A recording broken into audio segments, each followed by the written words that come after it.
Welcome to MamaFuel, the podcast that fuels every mama's heart, soul, mind, and body, and hopefully sparks a few dreams along the way. I'm Ann Ferguson, Chief Nurturer and Mama Mentor at the Centered Mama Project, and your host for this podcast. I'll be sharing real, raw, and often funny conversations with beautiful mamas from around the world to remind you that you're not alone and that you're doing amazingly on this wild journey of shepherding small humans as they make their way on our beautiful planet. Let's get started. Hi, and welcome to this week's episode of MamaFuel. Before we get started, I was thinking about presenting this episode to you and what it means to me.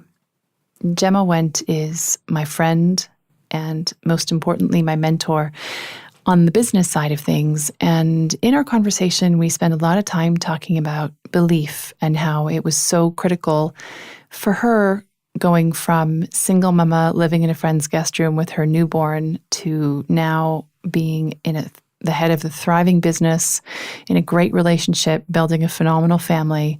It's been a heck of a journey for her, and it wouldn't have been possible without her unshakable belief in herself. And as I was reflecting about this belief piece and everything that she teaches me and my colleagues in our mastermind, and really just generally anyone who'll listen, because that's how she is, I was thinking about how you can't really achieve very much if you don't believe in yourself, but that believing in yourself is really hard if you spend the bulk of your time shoulding on yourself or criticizing yourself or beating yourself up because you're not a perfect mama or you're not living into the fantasy that you may have created, because we probably all do before we become mamas. To help you with that and to help you dig a little bit into how you talk to yourself and how you treat yourself, I created something called the Self-Love Scan. And if you go to thecenteredmamaproject.com/scan, you'll be able to download that amazing free resource that really is going to help you just take a few minutes and think about, realize how you treat yourself, how you talk to yourself, and by extension, how you ask other people to treat you and talk to you and behave around you, and maybe even whether you ask them to support you. Because often people want to support us and they want to help, but they don't know how. And they might not even know that you need the help, especially if you don't know it yourself. So when you're finished listening to this episode, head over to thecenteredmamaproject.com/scan. Download that free resource. And when you're done going through it, I would love it if you would come into our free Facebook group at thecenteredmamaproject.com/Facebook and tell us about what you discovered and where you might need some support, because maybe we can help you out.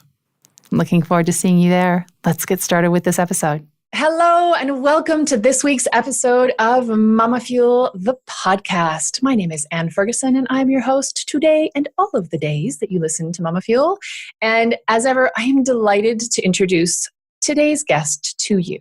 Now, sometimes I'm going to open the door and let you into the wings, into the background of life and how it comes together and business and family, etc. I did that in an earlier episode with Leslie Potter, my parenting coach. And today you are getting in your ears amazing wisdom and experience and kindness from a woman who I am really privileged to call not only my mentor, but also my friend. Gemma Went is a business mentor. She's a digital strategist, and she works with entrepreneurs, especially women, and even more especially mamas like us, to help all of us live the life that we dream of and that we wish for, so that we can still be really present for our kids. So we are going to be talking about single mamahood, about blended families, about belief. This is the big thing I'm really excited to talk about with Gemma. So without any further ado, Gemma has, without a shadow of a doubt, changed my life and been the main driver for me through all of my fears around, oh, what if I don't do this right? And her encouragement and belief is what got this podcast off the ground super fast. And I could not be more delighted and giddy with joy. So thank you, Gemma. And thank you for joining me today. Oh my God, I am so delighted. I just shed an actual tear through that intro. An actual tear. Thank you so much for having me. Oh, it is such a delight. Anytime that I get to talk to you is a delight, but I'm especially excited today that we can share our conversation with anyone who's got us in their earbuds. So if you're listening, you're in for a good one. So let's get started. Because we talk all the time. So this is nice to take this to people, right? Yeah, totally. Really nice. Yeah. Okay, so let's start with my perennial question of what does your life look like right now? Tell us. Oh my goodness. It without swearing. Ideally not too much swearing. It's crazy. It's absolutely crazy because we are in the process of buying our dream home. Yay! Which is amazing. And we had great news yesterday that our final mortgage offer was in and now we are full steam ahead. So it's about to happen. It's imminent. So now I'm freaking the hell out about moving in a month's time. And I've done nothing. And we've been going through selling 2 other houses while going through this process. And I've just launched in the midst of all that, a brand new program. And looking after my business and being mum to my 5-year-old and my 2 teenage stepdaughters. The only word I can use to describe this is mental right now. And you forgot the dogs who we were messaging back and forth yesterday because we came back from the mountains last night with our beloved shepherd cross with some sort of hunting dog who at last count had 9 ticks on him. Oh man, they get everywhere. Oh my God. And you have also 2 long-haired, small super long-haired, black hair, crazy Cocker Spaniels. Ticks hide in black hair. And they are vile. We came back from Devon a few weeks ago from camping, and they were covered in them. They were literally covered in them. So I feel your pain. We were picking those out for days. Yeah, And it was not. A total aside, which is not what we're here to talk about. But I forgot to give my dog the tick medication. So we were 17 days behind on tick medication. And it's the first time he's ever had ticks. Hello, it's also the first time I forgot the medication. So if you have dogs and you have tick medication, this is your gentle reminder. Yeah. Use the tick medication. Right. So you have Jack, who's 5. You've got 2 teenage stepdaughters who are present and lovely, but also require some support, some parenting, and your business and the house move and the house sales. And in the UK, for anyone who isn't in the UK, buying and selling property is such a long chain of events that often does fall through over and over and over again.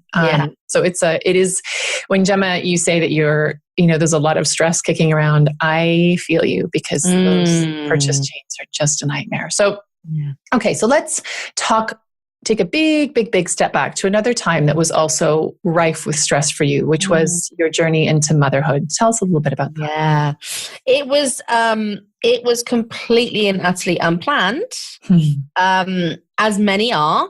But I was actually single at the time. I was recovering from a breakup at the time. I'm going to be completely honest with this. I'm going the whole story. Go for it. So I was recovering from a breakup. And as part of that, I had a little bit of a fling, which was lovely. However, with this fling, I fell pregnant. And I decided this wonderful gift that had been given to me. I was 42 at the time. I didn't think I'd be being a mum, to be honest. Certainly not in that way. I thought that maybe I would have to adopt. Maybe I was too old. I didn't know if I could. And so this gift had obviously been given to me. And so I decided to be a mum. I told the father and gave him the choice of being involved or not, because I had decided to do it and go ahead with it. And I couldn't force him to do that. It felt wrong. It felt out of integrity for me. So I kind of gave him the choice to be in or out. And he chose out, which is fine. So I was a planned single mum, and that was kind of what I was doing. And I had everything, I thought I had everything worked out. And then I found myself at 7 months pregnant and jobless. And at 7 months pregnant, you're not particularly employable. No. So I started this business, the business that I'm running now, which was born as my son was born, and they're both 5 years old. And so it was tough, you know. I couldn't, at that time I had no other money coming in. I couldn't afford my mortgage for my flat, so I rented my flat out. I moved in with an amazing friend of mine who is also a single mother, and she had, I think Lara was 8 at the time, and it was just her at home with Lara in a lovely big house with lots of space. And she said, look, just come and move in with me, have the baby and move out when you're ready, which was just the most kind, generous, compassionate offer. Like, it just took away that whole stress of, holy crap, where are we going to live? And so, we stayed in her guest room, and that's where I spent the first sort of 9 months with my son and building this business, sitting on that bed, a lot of the time him attached to my breast while I was doing it, and just trying to kind of figure it all out. And it was a stressful but amazing time. Like, I look back on it with such fondness, and it was the start of so many changes for me, and it taught me so much about myself. It taught me so much about people. You know, when things like that happen, like when that shit really hits the fan, you really find out who the people are the closest to you. Yeah, the people that kind of step up and go, right, okay, this is a shitstorm, but I'm here. And it was just amazing lessons, and an amazing time. And it's just kind of developed and grown since then. And things have really shifted for you, haven't they? Because it was a bit of a cracking open of meeting Jack, your son, bringing him into the world. And then, you know, sort of, I have this image of, you know, Gemma and Jack against the world kind of, you know, and that you had this amazing micro community of support with your friend and her daughter, and that you two mamas were supporting each other, because I imagined that it was a delight for her to have you there as well, to have company and to have conversation at the end of the day when the kids are sleeping, and you know, have someone else to throw your stuff in the dryer. I mean, just the minutiae of life when you're on your own. And then eventually getting to the stage now where you're newly married, and you have this amazing man in your life who has welcomed Jack as his own, and you, his daughters, as yours. I mean, wow, that is, I mean, that's, you know, 3 sentences to summarize 5 years of a hell of a journey. Yeah, it's been amazing. And, you know, I think that Jack was, and you're right, it was me and him against the world. And I felt an instant bond with him, which I'm blessed, because I know that doesn't always happen. Like, we presume that always happens for everybody. No. But I understand that it doesn't. And I just felt so blessed that we just had this instant bond. And I felt like it was me and him against the world. And we were a team. And it very much felt like that. And in all honesty, Jack, I think he was meant to happen. He was sent to me for a reason. And Jack was the catalyst of so many changes in me, and made me so less selfish than I was, because I was very much living sort of a single girl life in London. And he just made me think about other people more. And he taught me how to love. He just cracked open my heart, which had a big old wall around it, and taught me how to love unconditionally. And I honestly, I credit that to then meeting my now husband. Had I met him without Jack, this probably wouldn't have happened, because I just don't think I would have allowed myself to love, because I had lots of stuff around that going on. So I met Nick when it was a month after Jack's first birthday. And it was a real instant thing for us as well, thankfully, and it just worked. And he was probably sent to me as well, just at the right time. And we've kind of, we've built it from that. And we were very careful with the kids. He was amazing with Jack. Obviously, he's a father himself and has been through all of that. So he was amazing with Jack. His girls are fantastic girls. Like, they've been parented really well. Like, really, really good girls. And we kind of took it slowly to begin with. And it was a bit of sort of a long distance relationship for the first sort of year or so. And then eventually I moved up closer to where they live. Because I knew that he would need to be around for his girls. They were really kind of getting stuck into the teenage years at this point. Yeah. And I knew he needed to be there because we did think about moving further away. And I just thought, actually, the logistics of that is not going to work with sort of him seeing them every other weekend and then on a Wednesday evening. And then I just thought they need their dad. They need him to be around, which subsequently was the right decision because his eldest, his 17-year-old, moved in with us full time last year. So she lives with us full time, which is fantastic. But yeah, it was amazing. It was a really, really incredible journey. And now as we married last September, and now as we're on the brink of buying our dream home, which is like literally going to be our forever home. This is kind of our legacy for our kids. It just feels incredible. That's so beautiful. And as you were talking about it, I had all the goosebumps, but I'm thinking that for that to happen, you needed to trust a lot. And you mentioned earlier that you credit Jack's arrival and his being and the way that he is with you and you are with him with being the catalyst really for massive changes in you. Are you happy to tell us a little bit about some of those changes? Yeah, and it really does come down to trust. And for me, it was about trusting in myself, first of all, that I could do it. And I think that comes down to having no freaking choice. So I remember when I look back, we moved out of my friend's home when he was 9 months old. And I rented a tiny little 2 up, 2 down house in Tame in the UK. And I just remember feeling, holy crap, I have to make this work because I have to pay the rent and I have to bring in a certain amount of money to be able to live. And I just had to trust myself that I could, because otherwise I would spin out of control, and spinning out of control and panicking and freaking about it would not make the freaking thing happen. Like, it wouldn't bring in the money. So it was almost like panicking about it and worrying about it was a luxury. And I was just like, you got to trust in yourself to make this happen.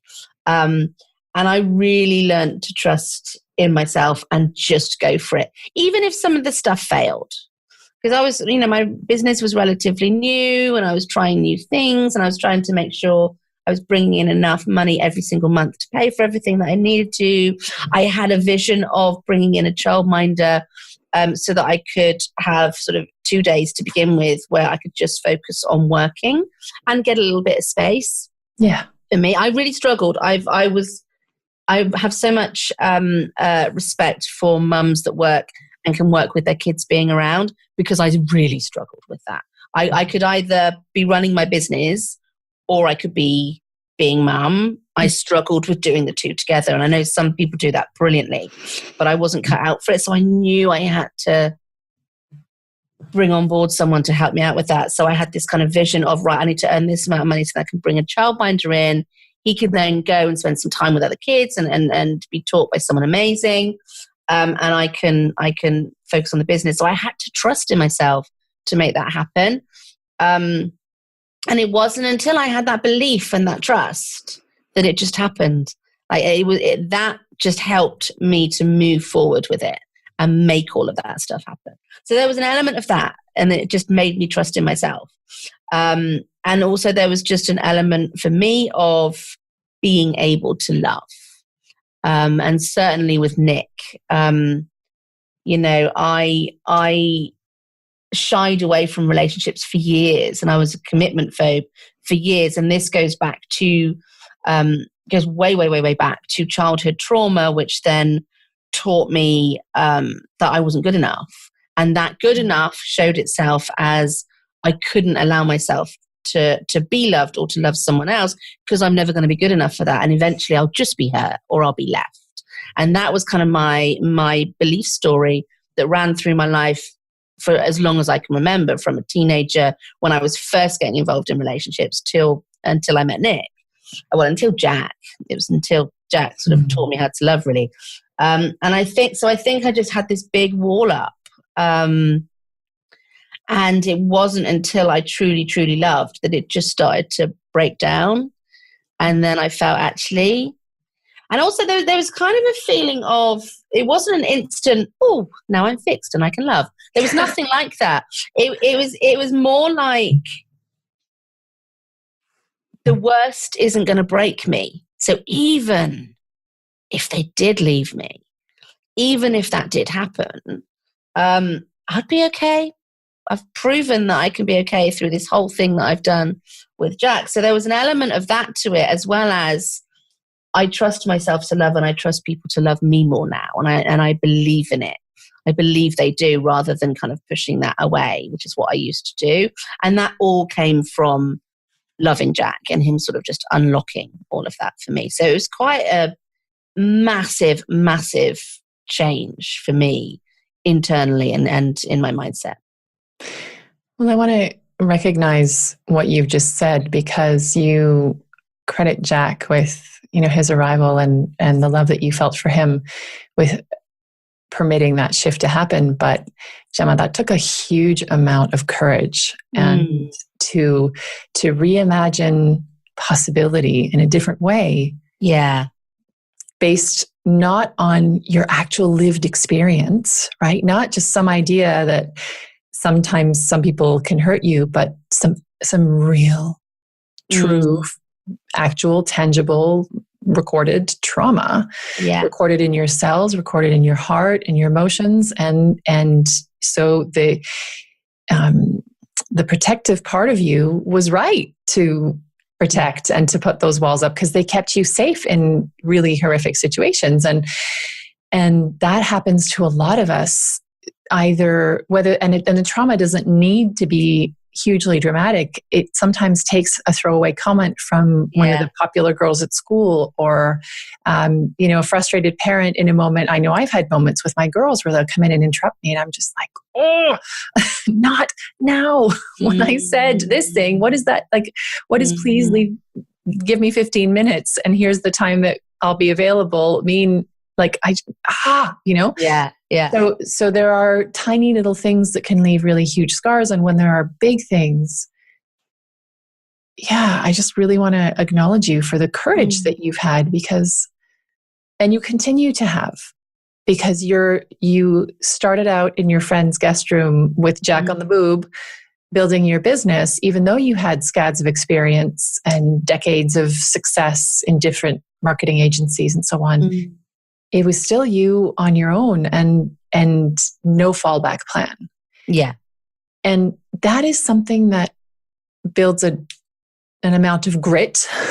But takes some lady balls, some really big lady balls. And it's something that I admire in you. And one of the reasons that I started working with you a year and a half ago now, to help me get over all the stuff that I carry, that we all do, right? That we're afraid of. Yeah. And I'd love to know a little bit more about what would you do in those moments where you're saying freaking out was a luxury? I get that. I also see freaking out as a luxury, but it's one that I afford myself on an almost daily basis at the moment, if we're being honest. Not on the daily, but pretty darn close. And you know that, because we've, you are a passenger, an observer on the Anne's freak out roller coaster. But what would you do in those moments where you were freaking out, or you were starting to feel yourself go into the spiral? How would you pull yourself back from that and keep on keeping on? Yeah. It's interesting. I think that I've always had a belief in the universe or something bigger than us for some time.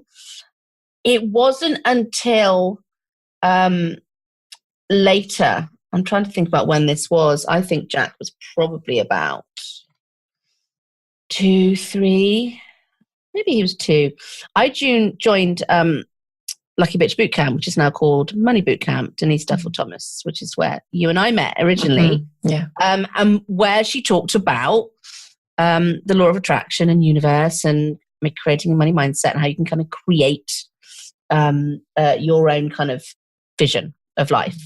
And when I first did that and read about it, there was a moment of, holy crap, I do that already. And it's just something that's been in my makeup for, so I haven't learned it. I've not read really about that before. And it's something that's in my makeup. And I think, honestly, I think it was that in those moments. I had to trust that it would be okay. So kind of for my mindset and spiritually, I had to absolutely trust 100% it would be okay. Because if I didn't, if I allowed that doubt in, then it just felt like everything would break down around me. Mm-hmm. So I was very careful of my mind and my stories, I would say, to myself. And I am more so now because I understand it more. But what I believe with the universe is we are co-creators and we collaborate together to create a vision. And you put that out to the universe and you trust it will happen, but you have to take your own freaking action as well. You can't just go, right, I would like you to deliver my dream home and then do nothing about it. So my way of dealing with that was to trust that good would happen and the things that I need would come to me, but then focus on my plan. So that the kind of the logical side of me, when I was freaking out, would be like, right, what do I have to do next to make all of this stuff happen? And I would just sit down, okay, what is my plan? What do I need to do next? And it was, for me then, it was all around money. So I had a monthly income goal that I had to get in every single month for us to be okay, to afford the childminder, to pay for my rent, for food, for everything. And so I would sit back down, look at my plan and make whatever was on that plan happen. Because if I didn't, that whole thing broke around me and I couldn't allow that to happen. So it was kind of my way of holding it all together, really. So I just didn't let it in. Of course, there were triggers. There were triggers when I was, particularly, when you're tired and your boob hurt and you've been up all night and you've probably got sick everywhere and it's just like, oh God, it's relentless and I want this to stop. And in those moments, again, I would just kind of try to chill out a little bit and then just crack on with what I had to do next, because I just couldn't allow myself to panic, because it just felt like that would make everything come tumbling down if I did that. So did you manage to keep things from tumbling down? Did you ever have moments where you thought, oh gosh, this is it? Did I? Do you know what? There was one time, actually that was further on though, and I was with Nick at this time. In all honesty, no. I think I had a few scary moments with people, late clients, paying late. Yeah. And I was like, I gotta pay my rent. Like, seriously, I need this money. And there are a few of those times, but those were fleeting. I was very lucky. I managed to kind of get through it. So yeah, I managed. Interesting. You said lucky. I'm not convinced that you were just lucky. Yeah. As you said, we are co-creators, and I embrace the same vision of the universe. I don't think that we're here alone. And whether, for anyone who's listening, you believe in that or not, that's totally cool. However, I think that there are ways of putting out into the universe things that you dream of, things that you wish for, and a vision of the life that you really are reaching for. And then, as you say, you get on and do it. But if you had sat in your friend's guest room, wringing your hands and saying, I want a life that gives me the freedom to be with my son when I want to be, and also, by the way, that pays for us to live and not just live below the poverty line, but actually be comfortable and feel safe and be able to start to save, you would still be sitting in the guest room, or probably not. You probably wouldn't even have the option of the guest room anymore. So, exactly. Yeah. So yes, lucky and participative as well. You do make your own luck. You do.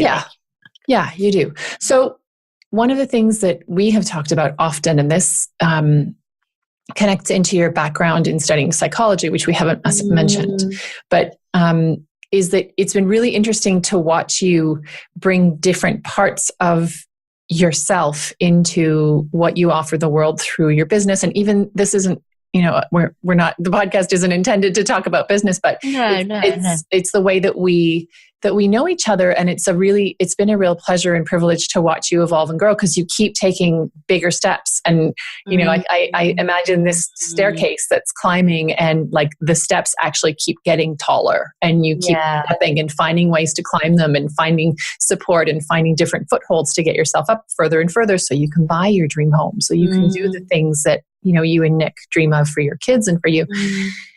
And one of the big things that we've often talked about is belief.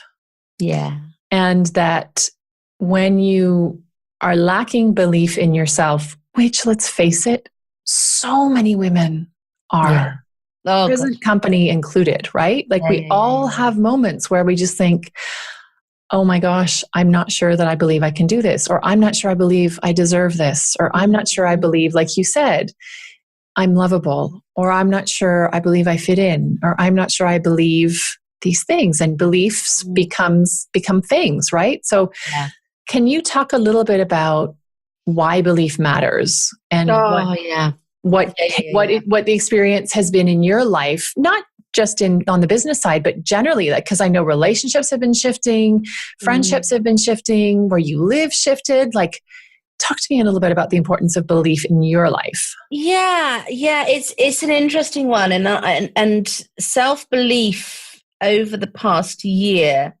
has become the cornerstone of my business and what I teach, and it's particularly women business owners, because that belief has been eroded in some way, either way back when, like mine was, and teaching you not to believe you were good enough, or stuff has happened later on that's knocked that belief. And I think, I work with a lot of people, but my penchant, my love, the thing that lights me up is women, and particularly mums. And if I really wanted to bring that down, single mums, because I was there and I know how that feels. Oh my God, I know how that feels. And I see this in them, and they've lost their belief, and they may have had it before. And through their lifestyle, through being a mum, sometimes that knocks it out. And I just see it so much. And obviously my experience of being with these women is to help them build a business, right? And it's, for me, what, with me, it's not about business and money. It's about building the life, and the business and the money allows the life. And so that's really my aim, to help them build that life and have the life that I have, and all of these wonderful things that I have, the happiness, the kind of being able to do anything, the buying the dream home, if that's the thing, whatever it is. But because I've worked with hundreds of women now, the common thing that I've seen is this lack of self-belief. And once I build it up in them, once I kind of get them to that point, everything else seems to slot into place. So, all the other stuff that I teach, the business strategy, the building the right rituals and organizational skills in actually running a business, the digital marketing element, like how you put it all together. All of that seemed to be so much easier once they had this self-belief. And it was that self-belief that would stop them every step of the way. Like when they're doing their strategy, we'd work on it together, and they'd be like, oh, no, but I can't. And you would get that, but I can't because of this. And those stories and the things would come back when they were going to do their digital marketing. And I would say, okay, we need to get visible. Oh, no, but I can't. Because of something they'd learned. And it was every single step of the way.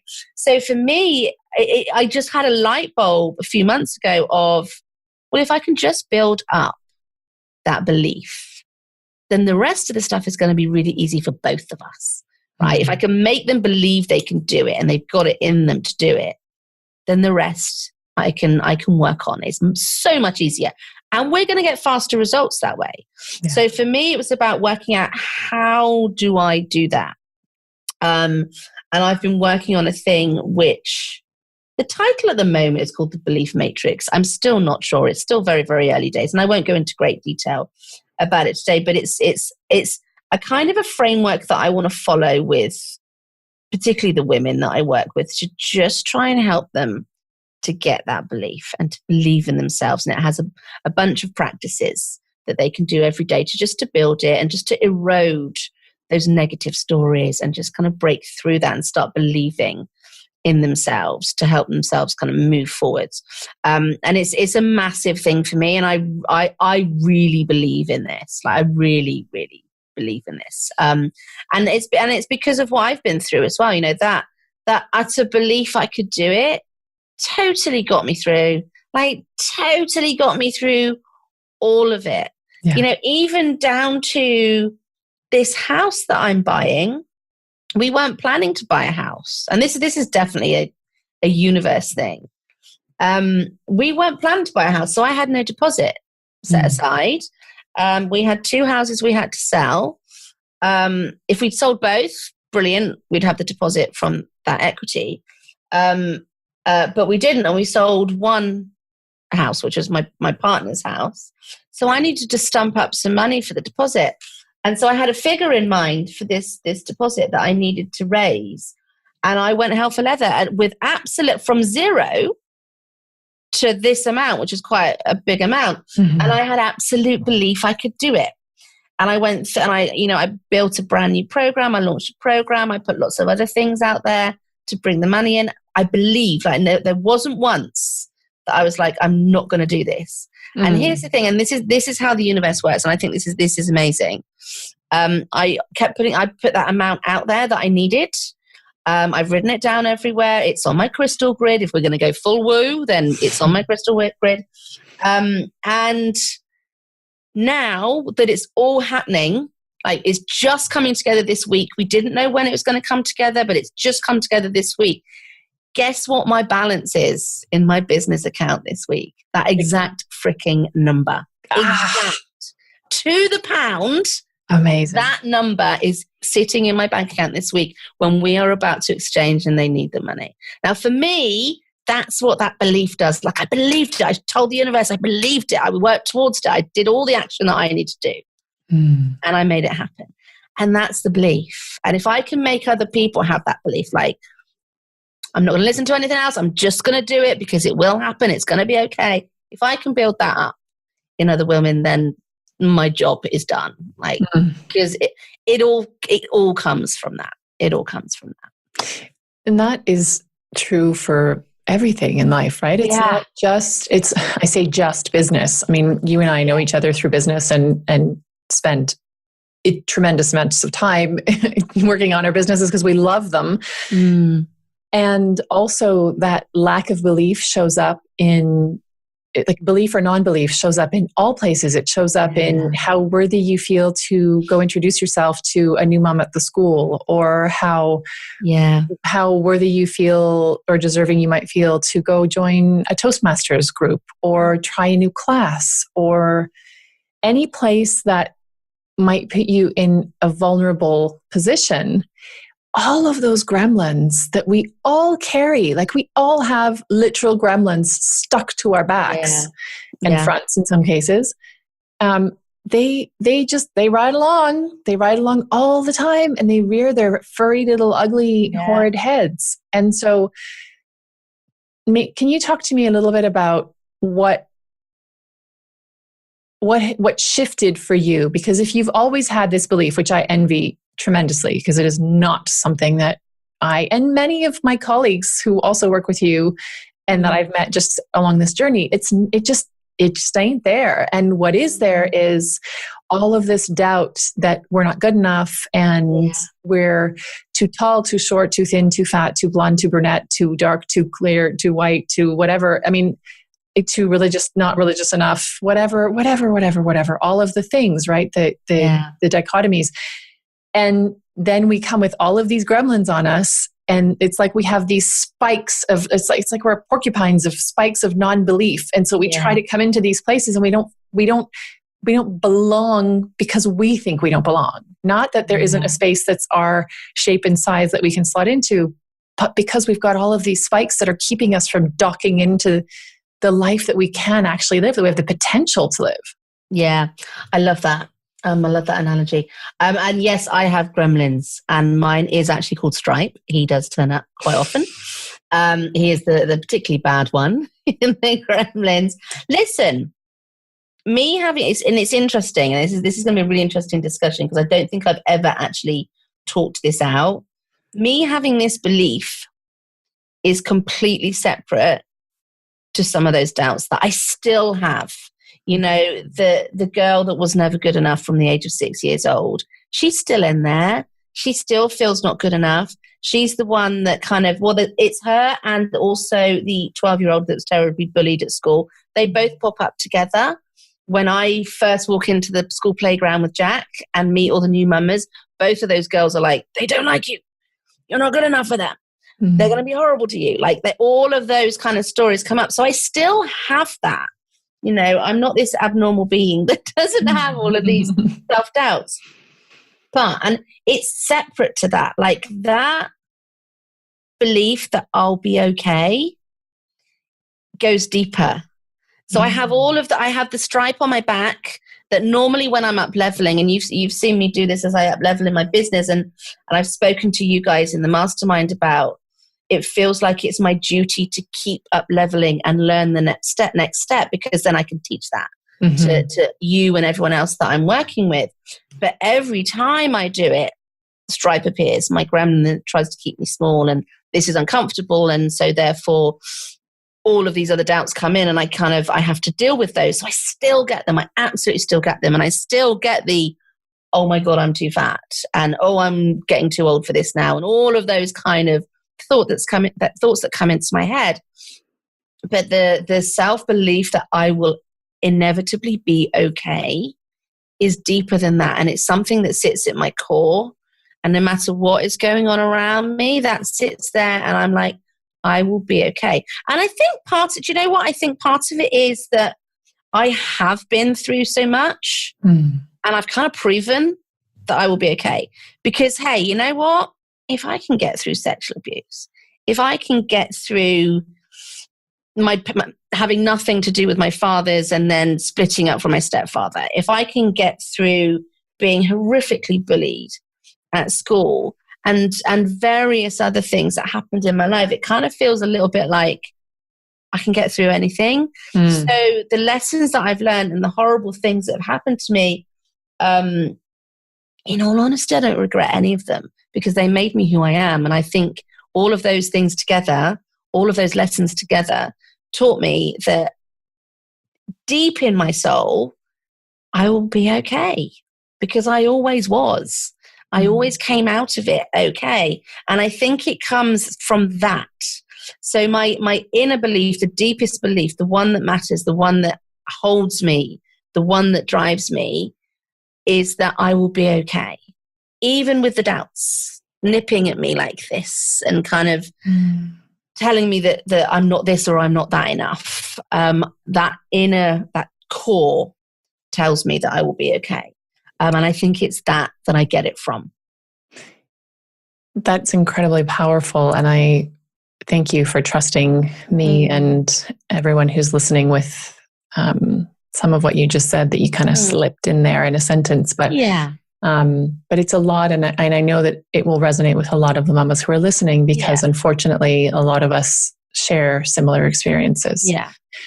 Be it with bullying and abuse. And I mean, it just, it's horrendous how common, it's horrendous how common. For me now, the conversations that I have with women, and you're going to be exactly the same with what you're doing, even more so, it's more abnormal for them not to resonate and have a story. And that I find shocking.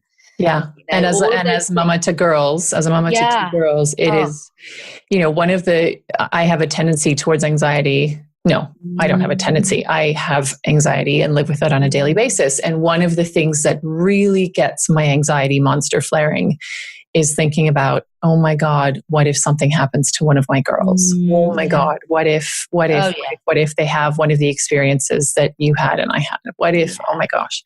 But, I'd love to dig into this story piece a little bit, because all of the evidence for all of us who are still here points to, in the end, you're still here.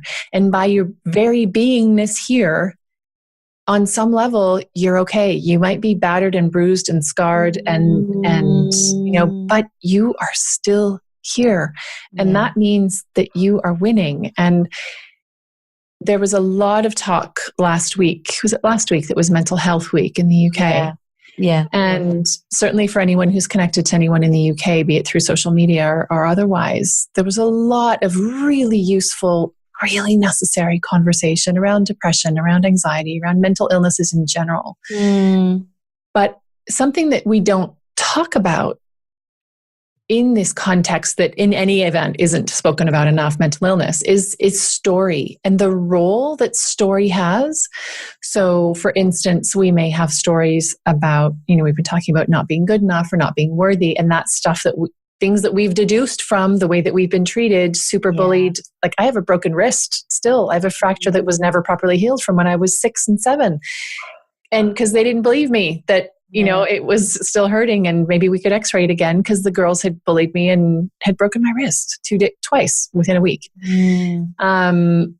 We deduce, we draw conclusions from things that people say to us, ways people look at us. It can be such a tiny thing, and experiences that we have that are big and mark us.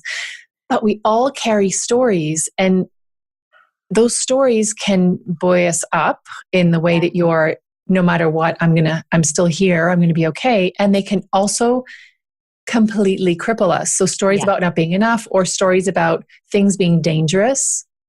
Yeah. Like if I put my head above the parapet, in Australia, I think they call it the tall poppy syndrome. You put your head above the parapet and someone's going to shoot at you because this general dislike of people stepping into their, uniqueness and shining as bright as they possibly can. It's looked down upon. I've been told by Australian friends. So if I'm wrong, please let me know by email. But can we talk a little bit about story and the role that you see, not just in your clients, but in your friends or in relatives, stories that I think what I'm trying to get at is that we cling to these stories, right? Like who would I be? And this is something my parenting coach, Leslie Potter, says to me, who's in one of my first episodes that I had published. She'll say to me, well, where would you be without the story that sometimes you're a crap mom? Or where would you be without the story that it has to be difficult? Or who would you be if you didn't have this story to cling onto? Can you talk to me a little bit about your experience? I find that fascinating. I find the stories fascinating, and we all have them. I just want to reiterate, I still have mine. I haven't cleared all of that stuff, and I don't think I ever will or even want to. This is kind of part of me, and I still have them. And before I dig into kind of what I've observed with other people, I just want to kind of make a note of this one, because it's just come into my head. And it's something that I really believe with this stuff, that actually we see a lot of this stuff as negative. And I think a lot of this is really positive. Things like triggers, when things trigger us, I think are big waving positive flags that, hey, honey, something's not wrong. Let's go inside. Let's just get curious about this and see what's going on with you, because something's out of balance here and you need to deal with it. So I see it as a really good thing, right? And I see our stories as that as well, because these are things that we've learned. And even though the outcome of that story might be a negative thing for you, it might stop you from doing something, or it might hold you back, or it might keep you safe, or whatever the thing is, it might keep you in the kind of your comfort zone. It's a good thing because it makes you think. And any of these things that make us go, hang on a minute, what is this about, is really good. And I think curiosity is a really important thing, and we should be curious and get curious about what's going on with me. Why do I keep saying that to myself? Why is that triggering me? Why am I telling myself this story? What is that about? Because it's a big flag of, come on, honey, let's take care of you and look at this. And there's a part of you, and I talk about parts a lot, and I love that you talk about parts. There's a part of you, like we have this army of parts inside of us, and sometimes they're completely quiet and they sit there, but there are other parts that come forward and they need to talk. These are the parts that tell us these stories, and they are signals that we need to deal with something. So I really think they're positives, and I see them as positives. Most of the time we try and push them away though. Yep. Like it's here and the story's here, and we're just like, poof. and we're pushing it away rather than getting curious. And I do this as well, and I'm really aware of it. And I'm very aware of it right now because I am going through an up level. And I've been very honest with you guys in the mastermind talking about this. And I had this whole thing of a few weeks ago, I kind of removed myself from Facebook groups and disconnected from a few things because I believe that you are the sum of the people you kind of surround yourself with. And as I'm doing this up level, I just recognized that I needed to just move into a different environment, a different circle, and be around different people where I could really learn from.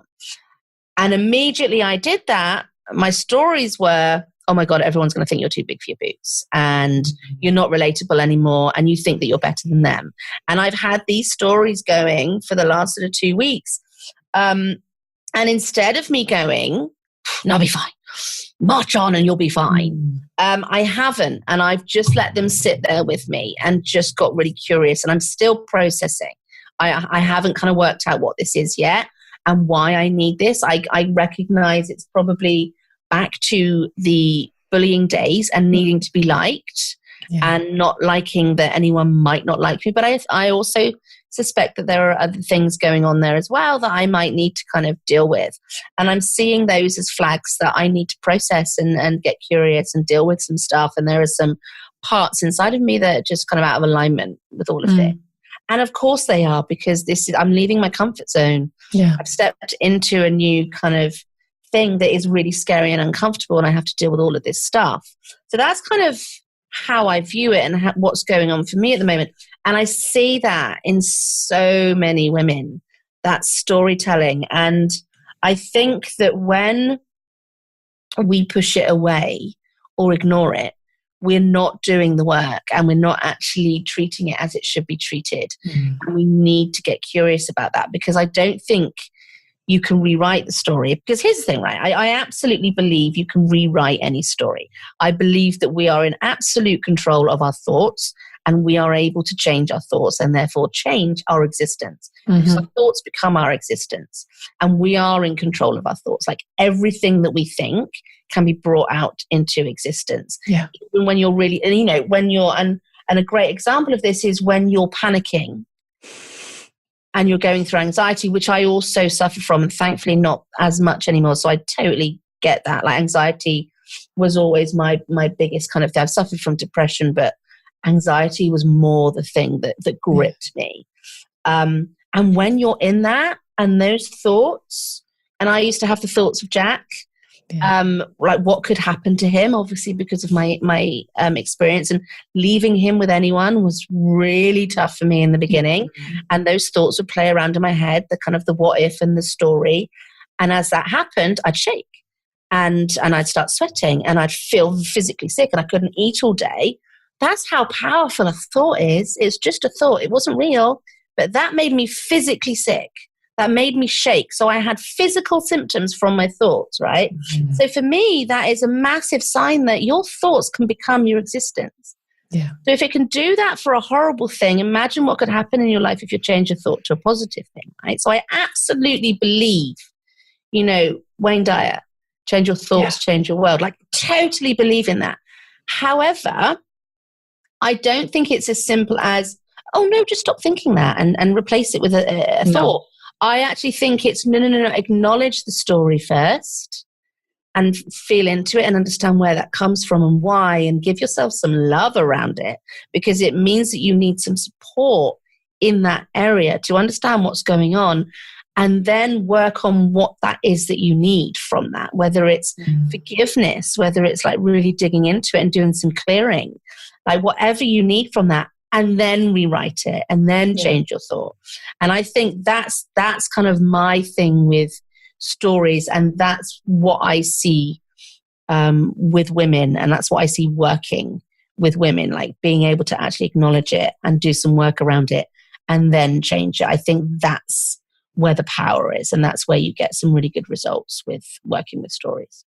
You just said something that has sparked an idea, and I'm trying to chase it down in my mind. But you said that we can't just replace the stories and start with something new. And it's prompted me to remember Marion Rose, who is, I believe, episode 3, if I'm not mistaken, or 4. And she's she works with psychospiritual parenting and entrepreneurship. And she talks about how everything that you're afraid of has happened to you before. And the reason that you're afraid of it is because a version of the thing you're now afraid of wasn't healed in your experience. So it may be that it happened when you were 30, or it may be that it happened when you were 6. In my case, I was bullied by a boss terribly when I was in my early 30s, and it was exactly the same thing. And I had exactly the same no coping skills that I had when I was 6, and those girls broke my wrist twice. And it was that, like, oh, look, this is another opportunity to heal. And to look at that, and this is what I was chasing after. What we tend to do is to push it away and to think of it as bad. But what if those stories, what if those patterns, what if those knee-jerk reactions and the sweaty palms and the strong vagal nerve reflex, which is that, like, bowels start to go and you start to shake and your blood pressure tanks and you're literally sweating and like the whole world starts to get black because you're going to faint. And this is what happens to me when I'm having a panic attack. And I haven't, touch wood, had one in a really long time. But, you know, what if that, instead of being something to be afraid of, is something to face into and go, oh, there you are. Yeah. Wow. What is it? Tell me what it is. And it literally, as you've been speaking, my brain has just gone, oh, wow. What if we can just look at it and say, hi, I see you. I really feel you. What are you doing here? Like, what's up? Tell me. Because those stories were conclusions that we drew in order to keep us safe. And they were useful at a time. They were useful to us as children or young women, or following an assault, or following some traumatic experience, be it standing in front of your class to recite a poem you learned and forgetting your lines and all the kids laughing and you're 10. And I mean, that crap stays with you. It stays with you. And then you decide to make up a story that you're terrible at public speaking and you can't ever get up on stage. And I know this is a thing that you have struggled with. Maybe not the story experience when you were a kid, but, you know, getting up on stages is something that has taken some work from you to be visible. But, you know, what if we could? What if a simple shift in how we approach these experiences, not trying to smush them down, because they'll be back and they'll just be back bigger and harder and stronger and more aggressive, because they are here to let us heal something. Yeah.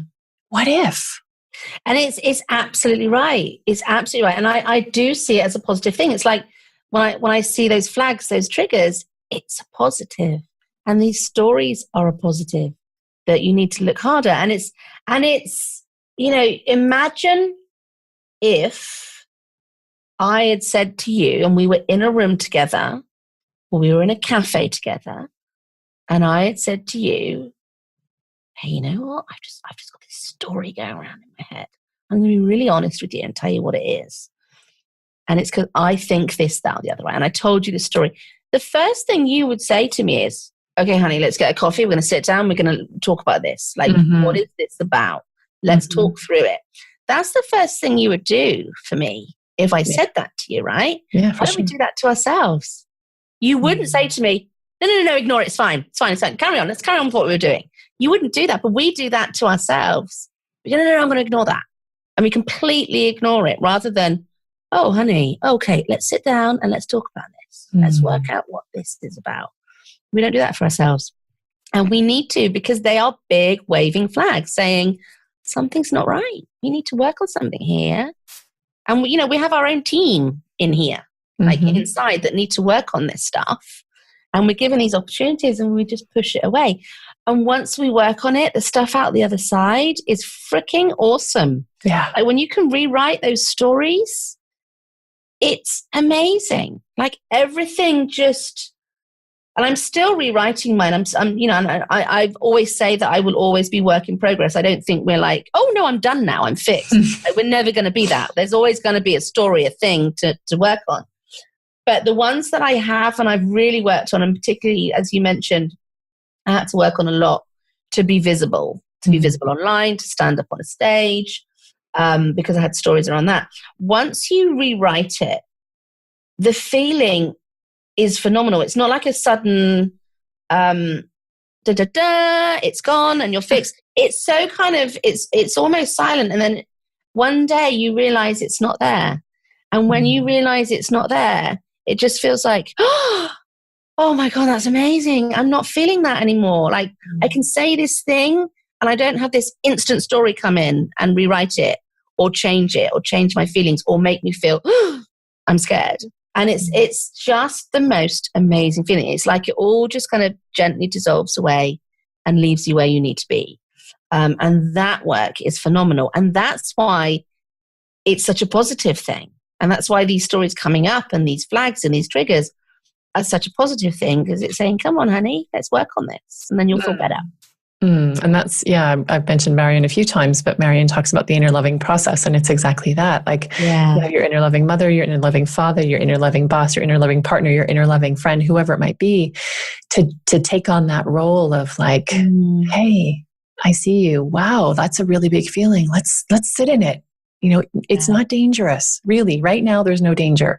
Let's sit in that and see how it feels and what's it about? Where's that coming from? You know, and keep asking, is this dangerous to me now? And this is a question that my parenting coach will often say to me, especially when yesterday I had a situation where the girls were fighting and it got really triggering for me. And I I'm not, sometimes I am, but I wasn't able to sit down and go, wow, are they safe? Okay. What's going on for you? What's going on for you? I went in and sort of charged and separated them because it was so intense to see that probably relatively common, but still deeply painful rivalry between them. So it's not only something that we do for ourselves, it's also something we do for our kids, because when I am able to do that, it models to my girls what's possible. Like it models to them that it's safe to sit in your feelings and speak them, which they're great at. They're great at speaking their feelings in ways that I never was, and still clearly sometimes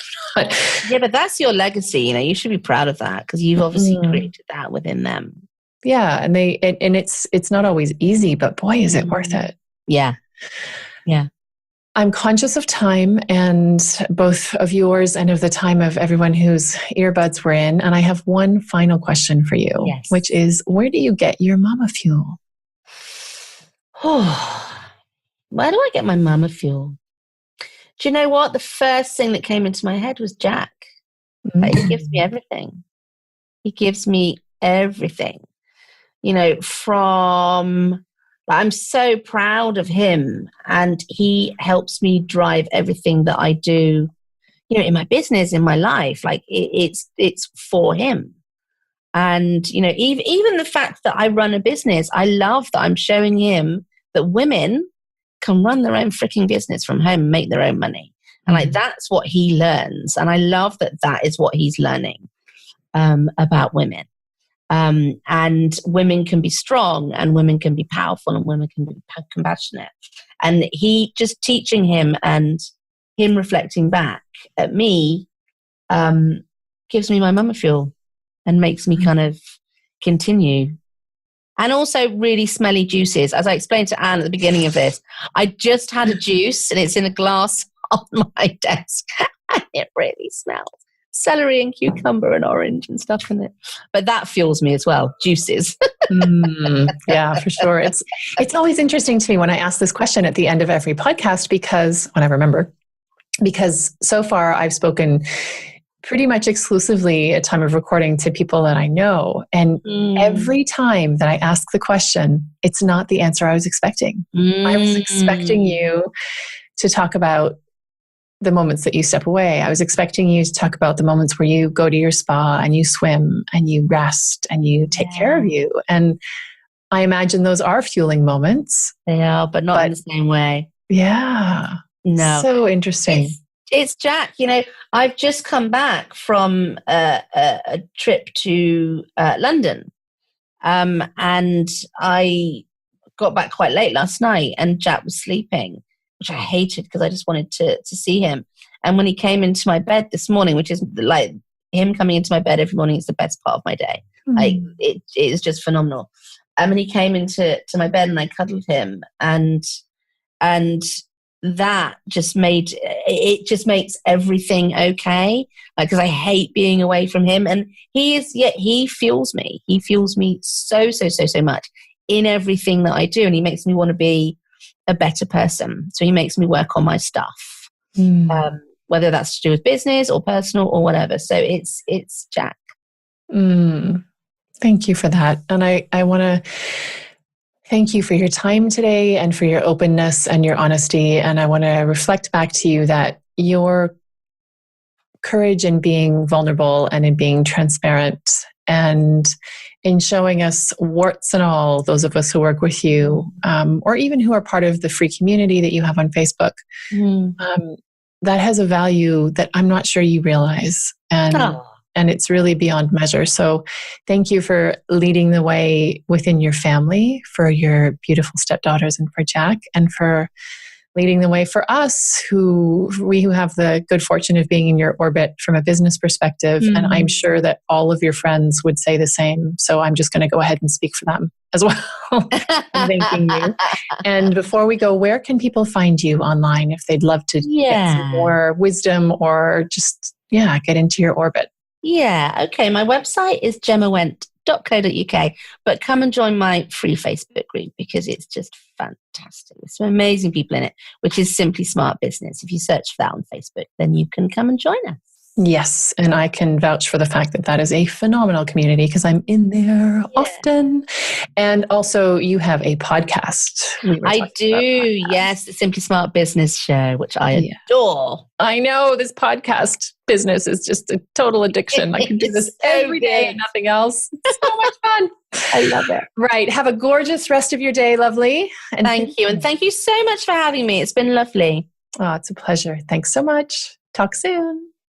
I hope you enjoyed that conversation with Gemma and everything that she unveiled about both her personal experience, but also her deep knowledge of how important believing in yourself is to any dream and any objective that you might have.